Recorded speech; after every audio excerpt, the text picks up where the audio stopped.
Pozdravljeni. Ob svetovnem dnevu možganske kapi sta sporočila strnila Društvo za zdravje srca in ožilja Slovenije in Združenje bolnikov s cerebrovaskularno boleznijo Slovenije.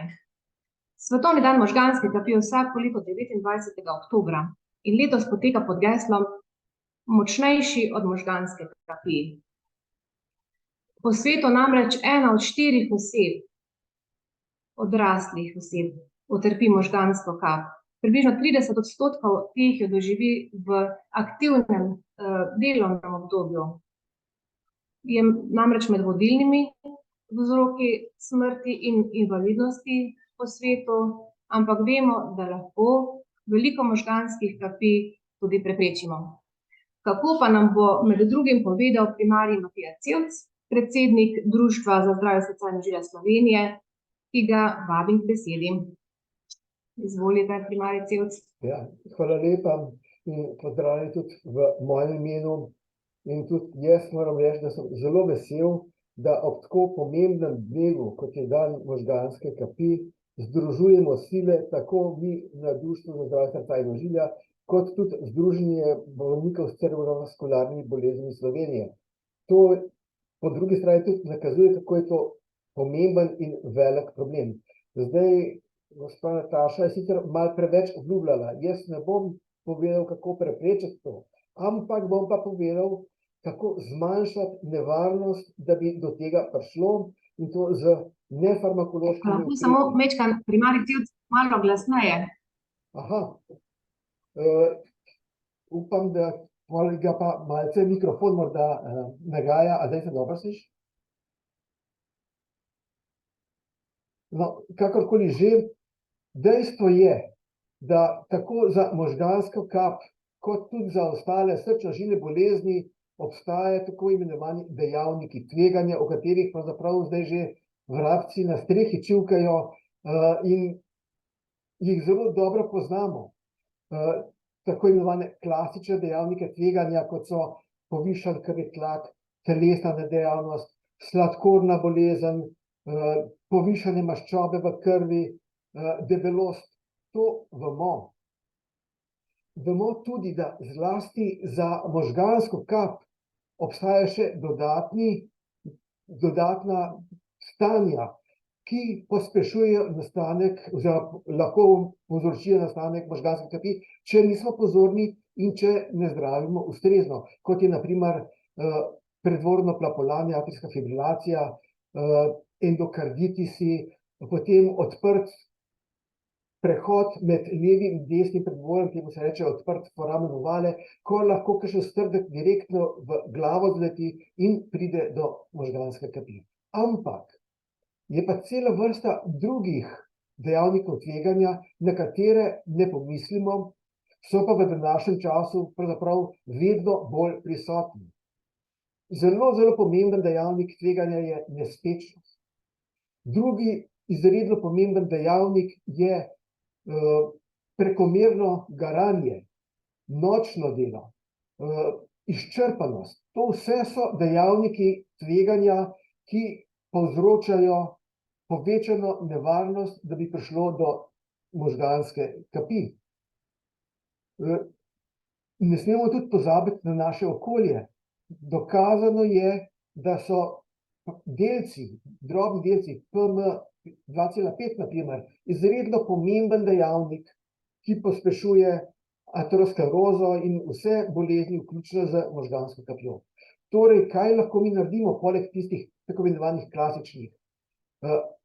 Mislim, da bo zelo, zelo, zelo pomembno, da tempo našega življenja, ki je postalo popolnoma hektično, nikoli dosti hiter, to bomo morali upočasniti.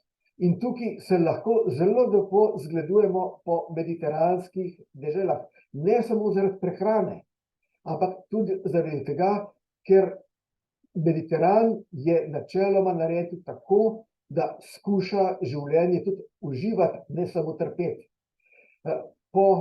Treba si je vzeti počitek, treba si je za vsake naše vsakodnevne dejavnosti vzeti zadosti časa, da ne bomo hiteli od enega opravila do drugega, ker nas izčrpava povzroča naše nezadovoljstvo, nezadovoljstvo povzroča stres, stres povzroča nespečnost, nespečnost spet povzroča stres, stres in nespečnost povzroča izgorelost. Skratka, to je tak krog, ki je zelo med seboj povezan in na katerega moramo biti pozorni in ga zmanjšati, kar se le da. To je tisto, kar je pomembno, kar se tiče preprečevanja srčno-žilnih bolezni. Seveda, drugo pa je to, da mi vemo, da zlasti pri možganski kapi minuta zamujena, ne vrne se nobena. Skratka, mi moramo čim prej, ko do takega dogodka pride, ustrezno ukrepati. Pri tem si pa seveda lahko zelo dobro pomagamo pri prepoznavanju z znanim akronimom, ki ga ponavljamo že zadnjih, po moje, 10 let, ko skupaj tudi organiziramo z Združenjem bolnikov take tiskovne konference in tudi verjetno ste opazili, vsaj pred časom smo imeli tudi kar veliko plakatov po cestah. Gre za akronim GROM. G za govor, R za roko, če nam roka nenadoma ošibi, če se nam začne govor zapletati, če vidimo, da se nam je povesila ali veka ali povesil kot ustni, to govori, da se verjetno nekaj dogaja. Potem pride pa M, kar pomeni minuta. In to je tisto, kar sem rekel, treba je hitro, takoj ko prepoznamo, ko vidimo nek tak znak pri nekomu, moramo ukrepati, da pride taka oseba pravočasno do ustrezne zdravstvene oskrbe. Zakaj je to pomembno? Zaradi tega, ker danes se je medicina dejansko zelo razvila, je napredovala in z ustreznim zdravljenjem lahko mi preprečimo marsikater zaplet, odnosno posledice take možganske kapi, ampak tukaj nam je čas sovražnik. Dlje ko trajamo, večja bo škoda, slabša bo rehabilitacija, večje bodo posledice ne samo za tisto osebo, ki možgansko kap utrpela, ampak nažalost tudi za njegovo okolico, ker tisti, ki doživijo pomembno možgansko kap, ki so invalidni, ki so oslabeli, pravzaprav pomenijo tudi skrb za celo družino. To pa je tudi ena od poslanstv današnjega dneva, ko skušamo ljudi na to opozoriti, da preprečimo to, če se ne da, za tem, da se izogibamo dejavnikom tveganja, in drugo, da prepoznamo možgansko kap in da jo začnemo pravočasno zdraviti, ker to zagotavlja boljšo prognozo, boljšo kvaliteto življenja, lepšo in zdravo starost. Hvala lepa.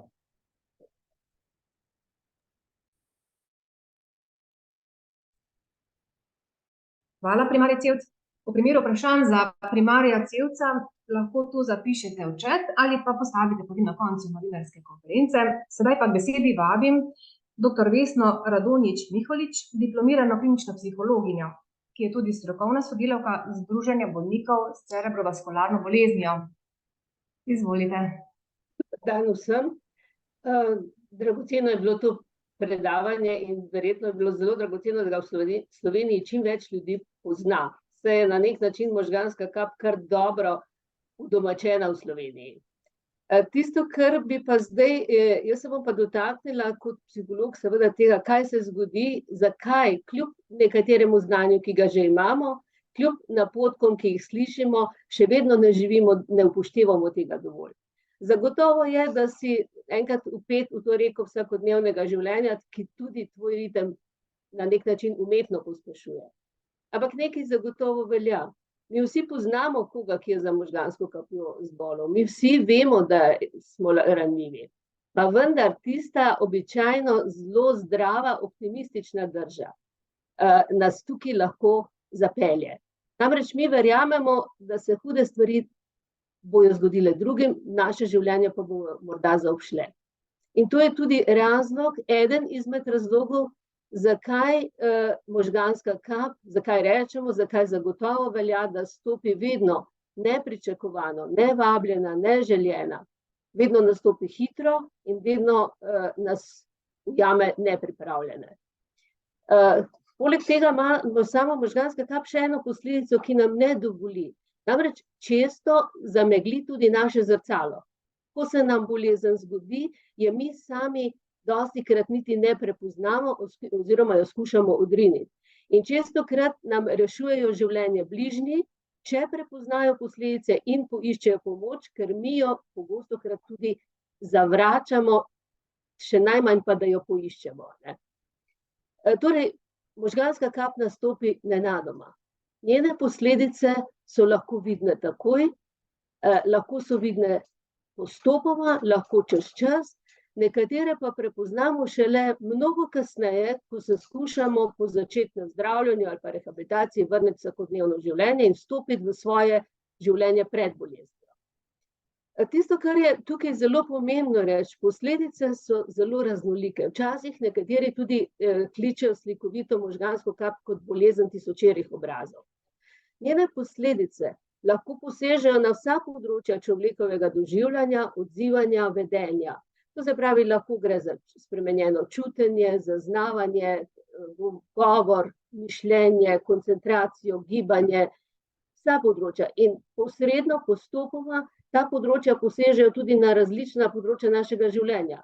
Skrb zase, skrb za družino, vračanje v službo, šolanje, lahko prizadenejo sposobnosti, ki so nujne, recimo vožnjo in mnogo drugih. Na veliko področjih smo lahko omejeni, kar pa lahko spoznavamo šele čez čas.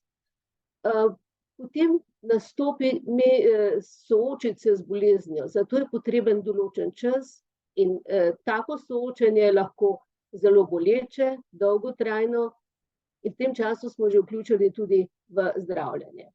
Okrevanje po možganski kapi je tudi neka posebnost.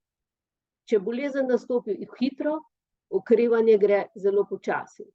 Če bi nastop bolezni lahko štoparco merili, za okrevanje zameriti okrevanje včasih tudi koledar zadosten. In kaj se v tem času dogaja? Nekatere posledice okrevajo razmeroma hitro, zelo vidno, v prvem delu, ko se zmanjša tisti začetni šok.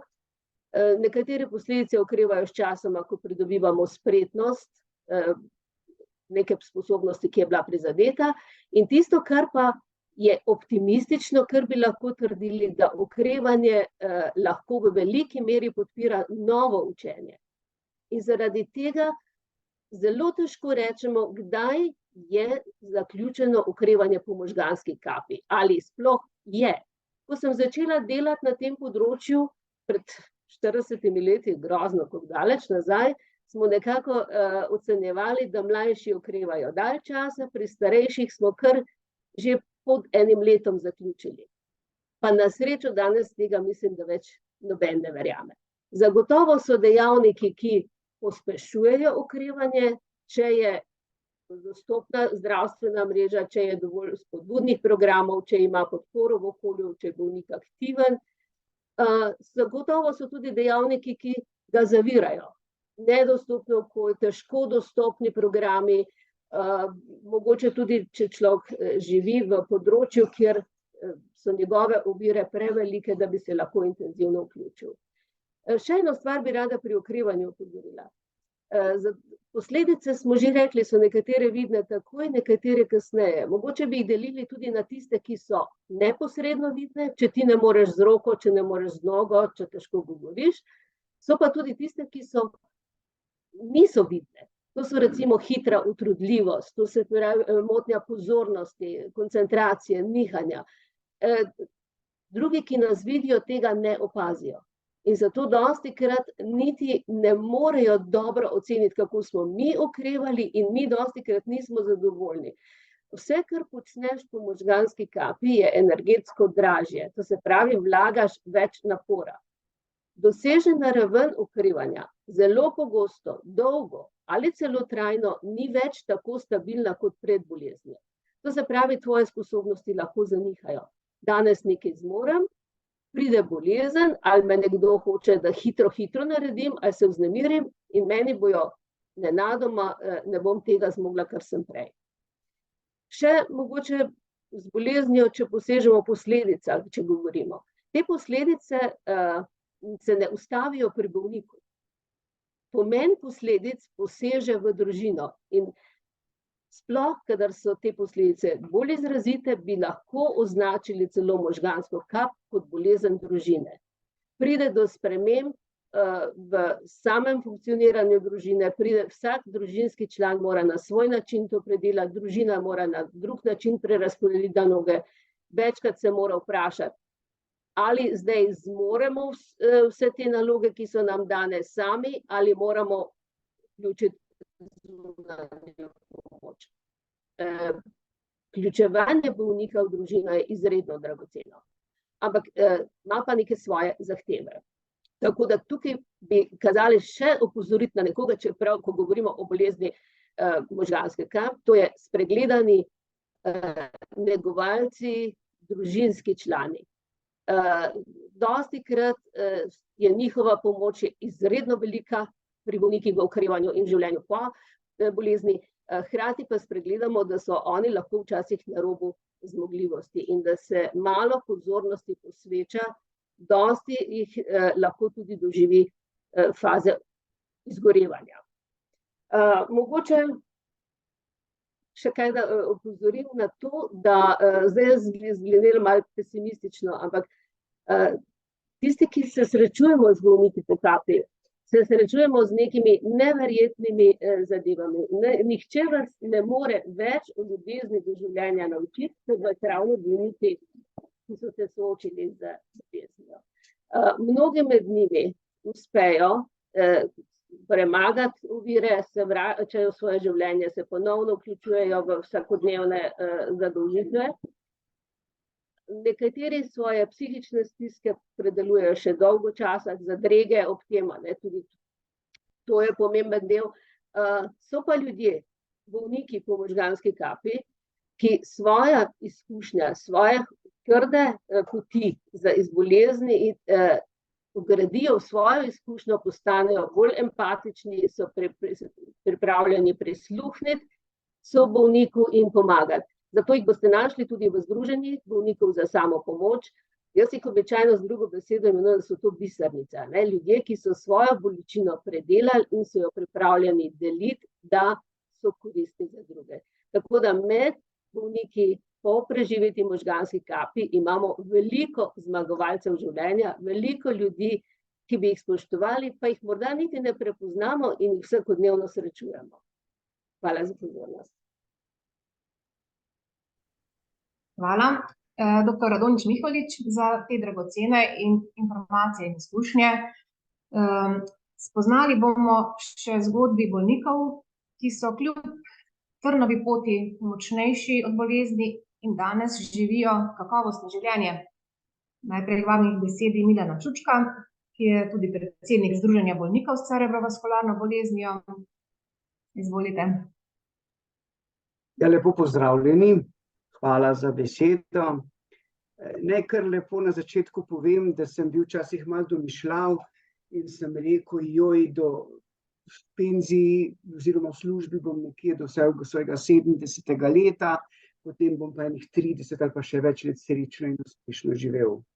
Stvar se je majčkeno spremenila, tako da sem zbolel pred 21 leti. Ni bilo ravno tako enostavno, tako da sem pozabil govoriti, brati, pisati, pozabil sem, kje ljudje so z mano, pozabil sem na ženo, otroke in na vse okrog sebe, kar pa je še vedno največja težava, je pa to, da sem vidno levo in naravnost slep, vendar kakorkoli že se vsej tej rehabilitaciji skušam reševati v taki meri, da je boljše in živi moje življenje in tudi življenje drugih. Naj vam povem, da prv v začetku nisem vedel za ničesar, zakaj gre. Kmalu potem, ko sem se malo zbudil, sem bil ponosen in sem še danes hvaležen vsem, ki so mi dali na rehabilitacijo v Uri Soča, ker so mi, ko sem šel domov, sem vedel, kaj se mi je zgodilo in kakšno življenje mi svetuje naprej. Naj vam povem, da nam je zdravnica rekla, veste, Milan, na Ptuju še nimate kluba, dajte ga ustanovite in mogoče boste lahko zaživeli tudi za druge člane po možganski kapi.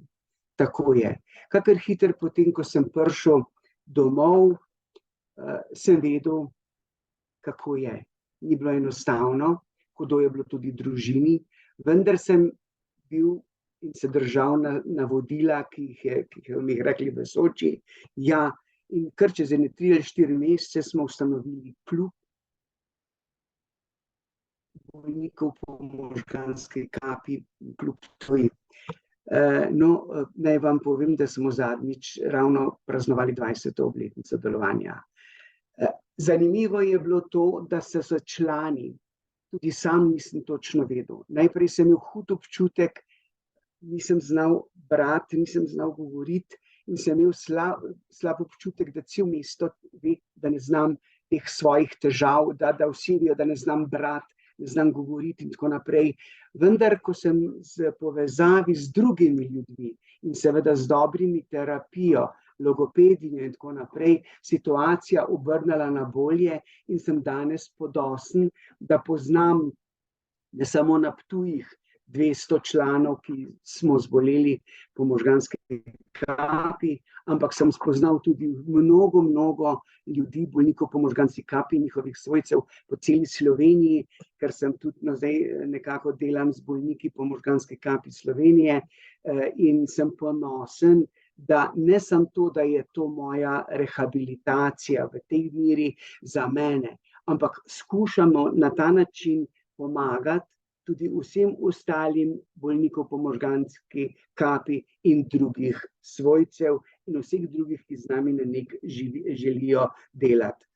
Res je, pri nas je zdaj 26 klubov po možganski kapi, vsi skušamo povezovati in urejevati čim boljše z rehabilitacijo, z samopomočjo, s samopomočnimi skupinami, z spodbujanjem rehabilitacije na vseh področjih po klubih, ki pač nekako najlažje karkoli dijo.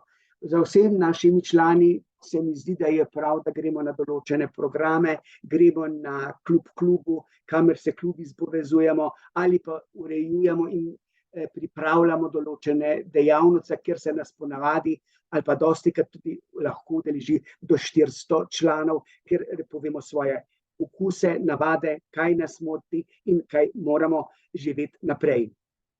Kakorkoli, nisem tako, da se na tem področju smo se nekako povezali tudi z vsemi bolniki ali pa tudi z drugimi invalidskimi in tudi humanitarnimi organizacijami, in kar se mi zdi, da je prav, da smo močno povezani tudi z Evropsko svetovno organizacijo po možganski kapi in tudi delamo z bolniki združenja AIA, to je afazije. V glavnem, življenje teče naprej, ker združujemo se in mislim, da je to ena najboljša rehabilitacija, ki je za mene bila. Mislim, da vsi in zato ponujamo vsakemu. Vse je hudir, če zbolimo. Bomo zboleli ali pa še kdo bo zbolel. Ampak kar je pomembno, fino je, da je prav, da se človek zopet popravi, pride do tekih možnosti, da zopet zaživi. Hvala lepa. Hvala. Svoje sporočilo bo z nami delila tudi gospa Zlatka Babšek, ki je tudi urednica revije Kapnik, ki jo izdaja Združenje bolnikov s cerebrovaskularno boleznijo. Izvolite, gospa Babšek. Vsi lepo pozdravljeni. Sem Zlatka Babšek, pred 18 leti sem preživela možgansko kap. Ker nisem najboljši govornik, bi vam nekaj utrinkov svojega življenja po kapi rada prebrala, ker to lažje dam nekje na papir. Morda je po kapi, vsaj meni je bilo najtežje sprejeti svojo drugačnost in se ji predati. Po kapi sem imela težave z govorom. Vedela sem, kaj hočem povedati, toda besed nisem mogla izgovoriti, saj ni bilo glasu. Obrazne mišice so bile utrple, niso zmogle premika, Če ne bi čutila mravljincev, bi trdila, da v tem predelu nimam ničesar.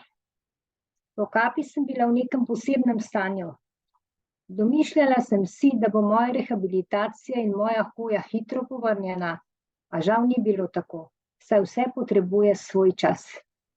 Po mesecu v bolnici in 2 mesecih na Soči sem bila končno doma. Pričakali so me moji domači, njihova neskončna ljubezen. Mojemu srcu je dajala toplino, oporo in mi vlivala pogum za življenje v boju z novimi ovirami.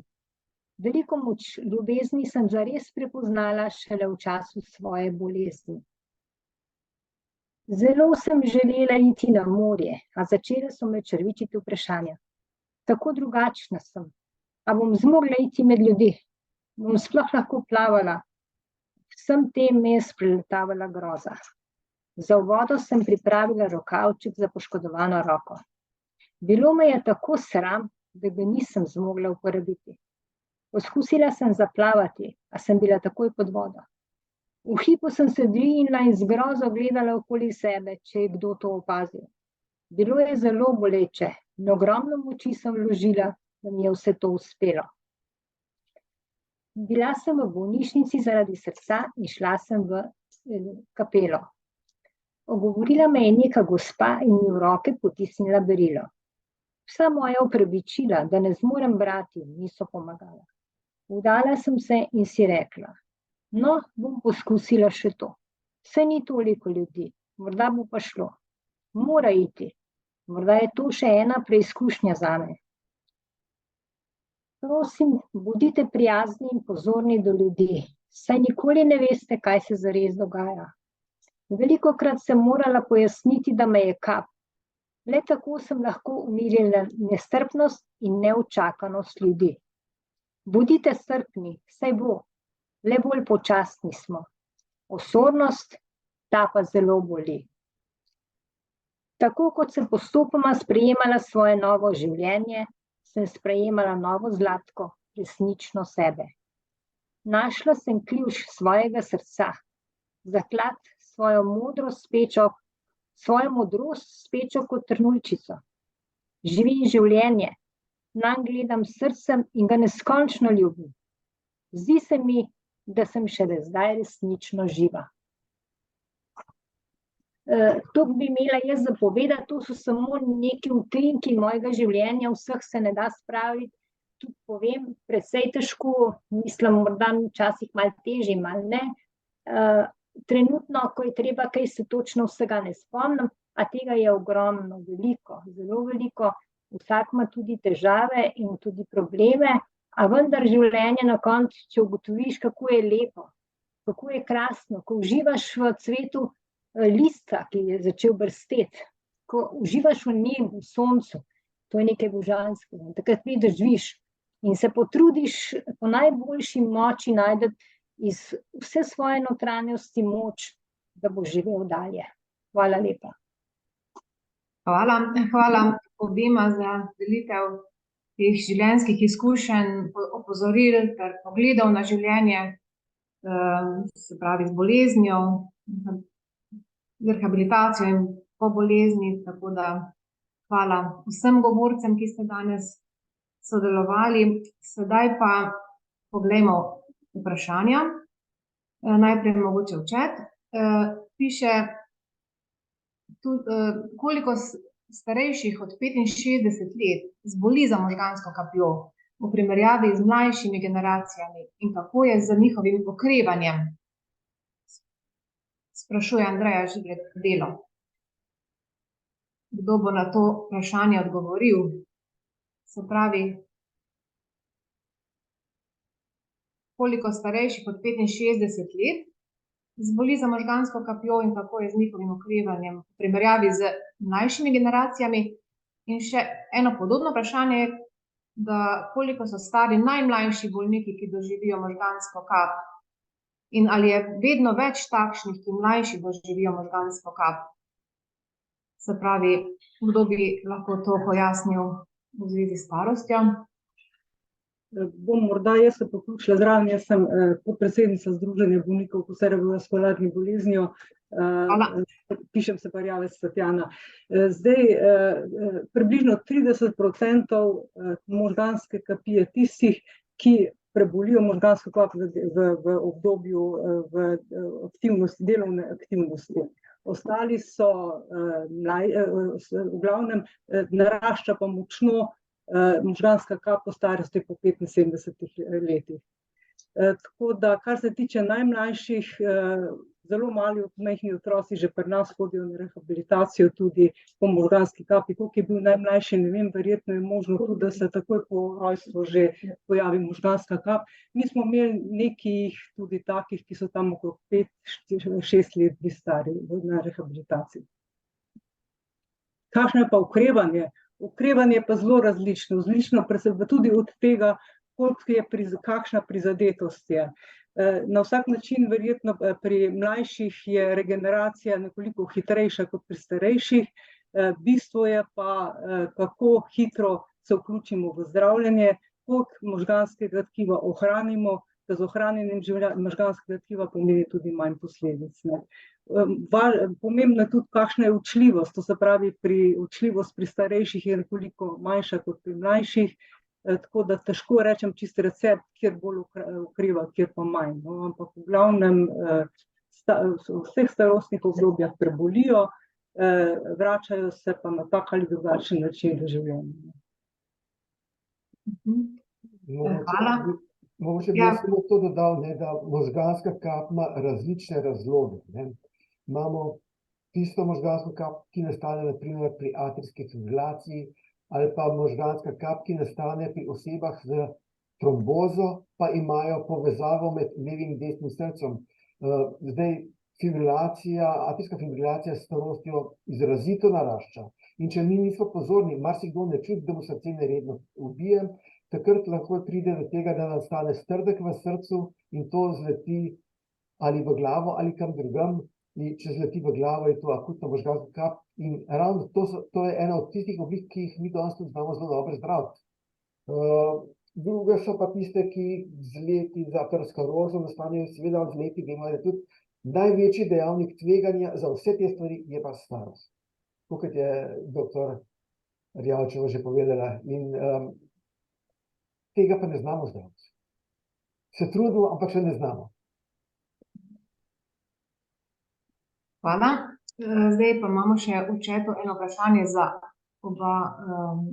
bolnika. In sicer, če bi lahko zaupala, kako pomembna je notranja motivacija za okrevanje v primerjavi s spodbudo bližnjih svojcev, prijateljev.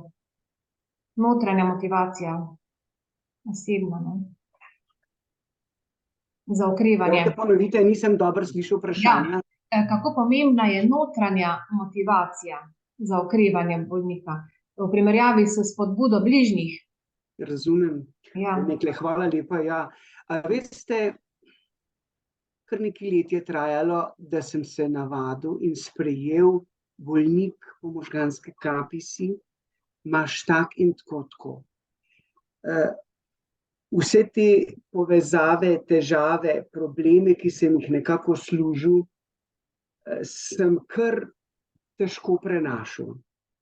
Že po karakterju sem precej tako, hočem vse pa naenkrat, ampak vam moram povedati, da je ves čas nekako sem trpel zaradi tega, na kakšen način, kako to. Ampak, da nam predolgo vezu, počasi je pa prišlo en lep dan, Milan, pusti to. To je tvoje življenje, ki je bilo takrat, prebolel si možgansko kap. Spominjam se svojega življenja mladosti in vsa leta, ki so nastajala, in živim in delam vnaprej. Skupaj z svojimi prijatelji, bolniki, z vsemi ljudmi, s katerimi živim. In sem ponosen, da zmorem.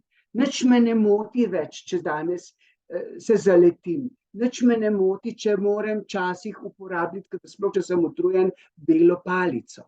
Jo pač imam. Ampak sem ponosen, da sem danes z tolikimi ljudmi, koliko nas je. Žal ne moremo biti z vsemi. Vendar sem pa spoznal toliko ljudi in vsi ti ljudje, vsi ti skupaj s svojci so moji prijatelji. In to mi je največjo zadovoljstvo kar se mi je od bolezni zgodilo. Zato zdaj glih, ko tole mislim, sem se spomnil, takole bom rekel, Linhart je enkrat nekje nekako napisal, en drugmu ognja dajmo. A veste, jaz sem zdaj na Linhartovi ulici 51. Ja, hočem reči, eno drugmu skušajmo dati življenje, rešimo si in včasih malo težje, enkrat pa malo lažje. In zato se splača potruditi. Hvala lepa. Hvala. Lahko še samo dodam nekaj. Vi ste rekli razmerje med lastno motivacijo in spodbudo drugih. Težko je to razmerje opredeliti, predvsem se pa tudi spreminja. Namreč bolnik lahko v času soočanja s svojo boleznijo najprej zaupa, se bori, potem lahko svojih ciljev čisto ne doseže in ima pravico kdaj nihanja, tudi obupavanja, če rečete, tudi žalovanja. In to so trenutki, ko mogoče rabim zbrati se ponovno. Seveda, če to pride v depresijo, takrat je potrebno tudi zdraviti. Drugo je spodbuda svojcev. Prevelika spodbuda ali pa zahteva je enako nevarna kot ignoriranje. Tisto, kar od svojca potrebuješ, je, da je ob tebi. Osnovno sporočilo bolnika svojcem je: sprejmi me takega, kot sem, bodi mi ob strani, ne ostani z mano zaradi bolezni in ne zapusti me zaradi bolezni. To se pravi, kaj potrebujem, verjami vame, več kot zahtevaj, ker mogoče danes ne morem toliko, jutri bom pa to lahko storila. Hvala. Ja, morda še eno vprašanje za vas. Kako prepoznati, da ima človek po možganski kapi depresijo? Kaj narediti, če so psihične spremembe v razpoloženju prehude za svojce? Absolutno se to kdaj zgodi, lahko so trdovratne, lahko so hude, lahko so nevarne. Eno je, ali ga omeji na vseh področjih življenja, to se pravi, bi se najraje pokril čez glavo pa tam ostal, z nobenim kontaktiral, ne skrbel zase in ne se udeleževal. To so trenutki, ko bolnik enostavno nima dovolj energije, da bi se spoprijel. Če to traja en daljši čas in če so pomembna področja, potem absolutno nujno potrebuje kontaktiranje psihiatra, da lahko skupaj. Včasih so to samo žalovanja. Ampak če nas poseže, nam veste, ta področja depresije so lahko zelo huda, ker nam veliko energije vzamejo in nam blokirajo, da bi mi bili zopet mi. Zato po čem vidi se po obsegu, po intenziteti in po trajanju. Na vsak način je treba, včasih je to nujno zdravje. To je lahko neka težava, ki se pojavi v času okrevanja. Hvala. Prejeli smo še eno vprašanje na društvo. Pacient ima odprto ovalno okno. Dokazano mu mikroembolusi letijo v glavo, nima pa terapije. Kakšnih aktivnosti naj se izogiba, da prepreči možgansko kap? Če bi mu mogoče kdo od vas lahko svetoval glede tega? Poglejte, bom jaz skušal odgovoriti, čeprav tukaj ni enoznačnega odgovora. Namreč gre za to, da če ima odprt foramen ovale in če ima stalne embolizme, se ponavadi to foramen ovale, to obstaja nek konzili, kjer se dogovorijo, da to okence zaprejo. In zdaj tudi je veliko vprašanje, ali to res leti iz desne strani srca na levo, pa potem v glavo, ali je izvor kje drugje.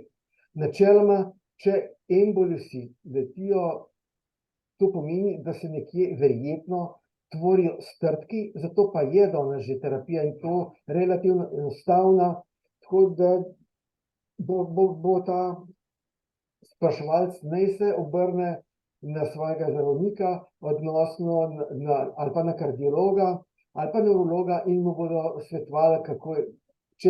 Namreč gre za to, da približno 20% ljudi ima odprt foramen ovale. Samo ne pušča pa povsod iz desnega v levo. To mora biti še drugi vzroki, da začne kri iz desnega srca v levo, ponovadi, če že bi v nasprotno stran tekli. ker so tlaki različni. Skratka, tukaj je to vprašanje bolj kompleksno in tukaj bo potreben malo bolj poglobljen pogovor ali s kardiologom ali z nevrologom in tudi potem uvedba antikoagulantne terapije ali kakšne druge. Hvala. Ima še kdo od udeleženih kakšno vprašanje? V živo? Drugače smo dobili... Poglejte, čete še. Aha, čet smo pogledali. Zdaj imam še eno vprašanje. Od gospoda Črniliča vprašanje. Kakšne so izkušnje prebolelih v času poslabšane komunikacije z okoljem in svojci? To je zelo pomembno vprašanje, se pravi, kakšne so te izkušnje v samem začetku. Od tega, kar so že povedali, kako so bili pravzaprav zamorjeni na nek način, ampak mogoče malo več. Lahko jaz poskusim? Ja. Moje izkušnje jaz govorim o rehabilitaciji. Namreč ljudje dostikrat pridejo in začnejo, če ne poznajo dobro, kaj so to posledice, kaj so motnje komunikacije, lahko se po nekaj stavkih ustavijo. Nekateri so nerodni pa zelo ali govorijo na glas ali zelo osiromašijo svojo komunikacijo. Da bom še malo bolj slikovita. Zgodi se namreč, da pridejo recimo obiskovalci, znanci in se začnejo pogovarjati nad bolnikom. Zato, ker ne dobijo. Tako da absolutno je zelo, zelo pomembno, da se seznanimo. Ljudje razumejo velikokrat ne morejo sporočiti, lahko tudi ne razumejo vsega. In še ena boleča stvar je, namreč ni vedno popolna afazija, ne? Včasih je lahko delna, pa bolnik išče pravo besedo. Zelo hudo je, če smo nestrpni ob njem. Enako neprijetno je, če ti nekdo, to rade delamo tudi ženske, ki smo malo bolj zgovorne, pa hočemo v usta položiti besedo, za katero mislimo, da je hotel povedati. Ne?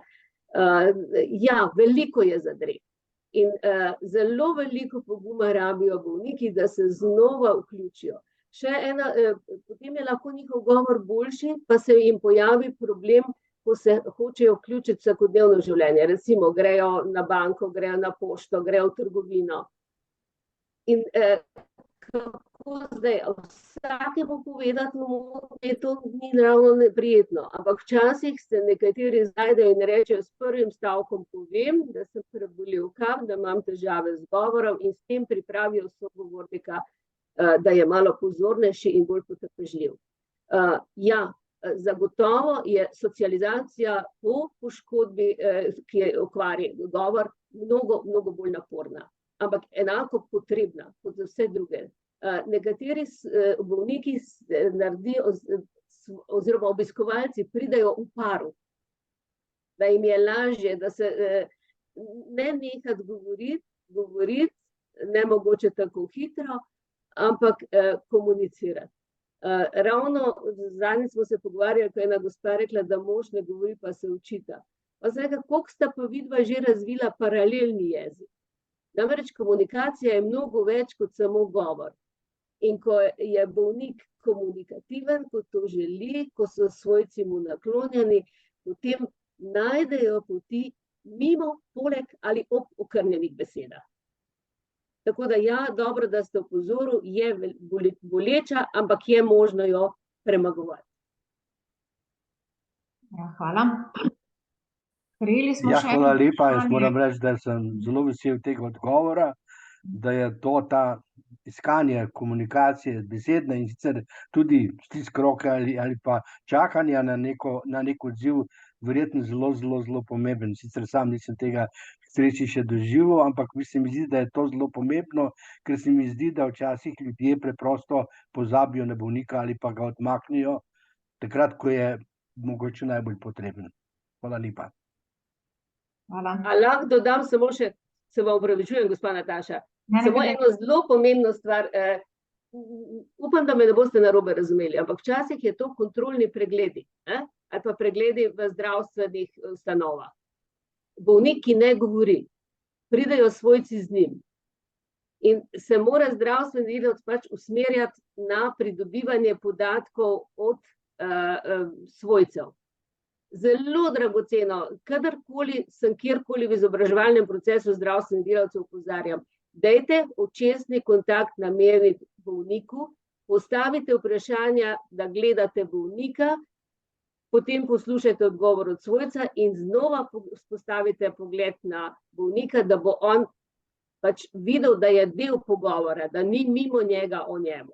To je ena mogoče malenkost, ampak za dostojanstvo bolnika izredno pomembna.